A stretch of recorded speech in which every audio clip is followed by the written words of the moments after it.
Hey guys, welcome back to the Team Shift channel. I'm going to show my Kashtira deck, another one, for this channel. So I played a Western Regional on the weekend, about 93 players, and I come third after Swiss, so I went X1. For some reason, I can't win a Regional, I always go X1. I mean, it's a good thing and a bad thing, but yeah, this is the deck I played. Obviously got Nationals coming up next weekend, so I thought I'd give you guys a bit of content and sort of like UK meta game as well. So matchups, I played like 3 super heavy, Mathmech, which I lost to, PK, which I played round 1, played Hurley, and I can't remember what else, but I lost to Mathmech, which is like, oh no, I played 2 Mathmech, I beat the other one, lost the other one, but yeah, so I'll just show you guys the main deck.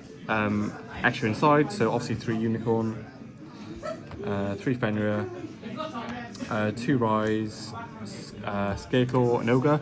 So this is probably cuttable. I think the game plan at the moment, not many people are like locking zones, so it could potentially be cut. I've seen some people play this up to 3 because it plays around draw a bit better.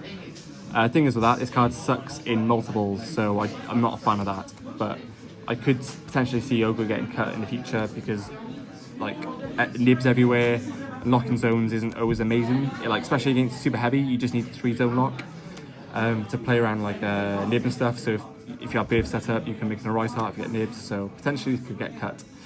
And then for the rest of the engine, 3 Field Spell, Terraforming, Theosis, and Birth, and then Trap. This card's insane in a Labyrinth matchup for 2 reasons. 1, it makes your monsters bigger, and 2, the pop, even if you're under skill drain, is actually insane because they just wrecks their board like every turn. This is normal, and this is normal. Potentially, if you don't want to lock zones, you cut this, but I don't think you do that because you want the extender off the Rise Vanish. So yeah, that's the engine, pretty standard. And then on to like non-engine.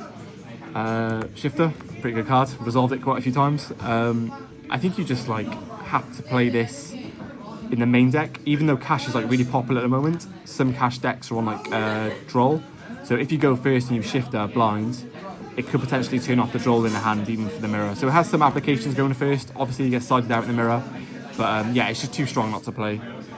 So for the rest of my non-engine, I played Imperm, Ash, and Book of Moon. I play a couple more, but I'll get onto that in a minute. So for these, I didn't play any Droll in the main. My theory was that because it was the first weekend of like tournaments for Syac, people wanted to test like Pearly. I didn't think many people were playing super heavy, but that was wrong. I played like 3 of them in Swiss. But I thought the mirror would still be prevalent as well because people just want to do well at regionals. So this has like covered the Pearly matchup as well as the mirror. But in hindsight, I think you always play Droll in the main because it's just a turn skip and it's really high impact. But these cards were like really good, like I said. Even though I played 3 super heavy, like going second, these cards can trade for the negates, and then all you need to do is just resolve 1 unicorn and you probably should be back in the game anyway. Ash was like fine as well. But yeah, I'd probably make some changes based on the current like meta game and the shift that we've seen in like the popularity of the mirror match and super heavy as well. But these were fine. This is probably the best card in my deck. I don't know why I didn't play more, but Talents was insane. Like they draw you play through it, your Talents, you look at their hands, and yeah, it's just game. Especially in the mirror as well, going second. It's pretty good. And then 3 Prosperity and 2 Desires. I'm not sure if you play this anymore. I think you don't need to. If you up the numbers of Talents, and maybe if you play more Rise Heart, the deck's a lot less bricky. Plus this plays into Droll, and plus there is always a confliction with these 2, which is quite annoying. But yeah, because the deck does have some consistency issues where it struggles to get going if you don't have a starter card. My theory was that you always want to see, you know, like these to like potentially draw into more engine, but because of the popularity of Droll, I just don't think you play this. But yeah, that's the main deck, 40 cards. And then for the extra, it's like pretty standard. Yeah, these guys. I got the greedy prosperity targets as well. 2 of these, 2 of these, 2 of these, and 3 of these. So you don't need to play 2, but in the mirror, like 3 or 4 times now in the last few months of playing this deck, I played 1. They took it with like Mind Hacker or Unicorn, and I've just missed it. So I'm like, okay, I'm just gonna play 2 because I don't want to lose because I haven't got a big eye in my deck, and I'm in a grind game with a mirror. And if you resolve this in a grind game, taking a bigger Rise Heart, it's pretty much curtains.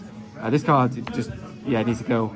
This card's very insane for like breaking boards, especially if you have Birth follow-up and you haven't used your Birth to put them on like 1 or 2 cards, and then to resolve your Birth and you just play like afterwards. It's like pretty strong. And plus the interactions to banish Theosis to get back resources from banished as well. This card's probably cuttable because there's less skill drain in the format. These cards are really good because for regionals you kind of want to like stack up your eyes and then you get like insane value off these. However, I don't think you play this, but these two are pretty nice. Basically, he banishes from grey, pop a monster. He banishes from grey, pop a back row. It comes up to like floodgates because like Summer Limit could be like really popular for Nats, so it could be an option for that. And then these are just standard, not too much to say about like Zeus and Shang in the Rise. So that is the extra, and then we'll go for the side deck. So I opted to play Judgment because I wasn't sure if people were playing like board breakers still. There should also be 1, 2, 3, 4, 5, 6, 7, 8, 9, 10, 11, 12, 13, 14. There should also be a Point of the Red Lotus. I'm not too sure where it is. Maybe it's in I got it. Ignore me. I'm retarded. So these were like my go first cards. I still figured people want like board breakers, but after the weekend, I don't think that's the case. I think there should be a floodgate, whether it's like There Can Be, Summer Limit. I think it should definitely be a floodgate, but this going first hit 2 talents to take my Rise, which was very good. Like not too much to say about that, to be fair.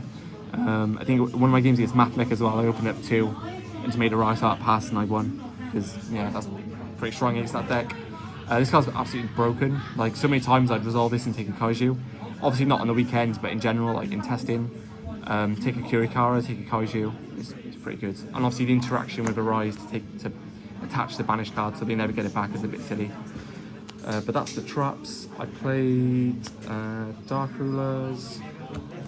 So I'm not too sure if this should be main decked or not, and maybe you don't play this at all. So obviously that's pretty conflicting what I just said, but in this super heavy matchup they make Spell Canceller. So if they make a Spell Canceller with like 1 negate and you need this to resolve, then you kind of just lose. So potentially this could be like Sphere Modes or Lava Golems, but against like Rogue, it's like we play it purely off Rogue. Like Soul Soul, sometimes the mirror is good. I think I put like 2 in the mirror because it's like sign patterns. I played PK and I just like wrecked him. So yeah, like Rogue, this card's very good. One Duster, my only back row hate, which I think is a mistake going forward because the popularity of Labyrinth is doing well at Nationals. People are cutting back row. Even with like Droll in the main, they're taking advantage of it. So potentially you want to respect back row a bit more than Duster. I didn't play any Labyrinth, but yeah. And then I sided Droll and I sided Camron and Driver. So I wasn't sure if Super Heavy was going to be popular for the regional. Turns out it was. So this should have been in my main deck, potentially over the Ash Blossoms. And then this generically comes in like going second anyway, because you're sizing out. Like engine wise, the only engine I think's cuttable, like going second, should be like these cards. So this is like a straight, clean, easy swap, like 4 in, 4 out, and yeah. So this is like clean in terms of like side patterns, and it's like really high value.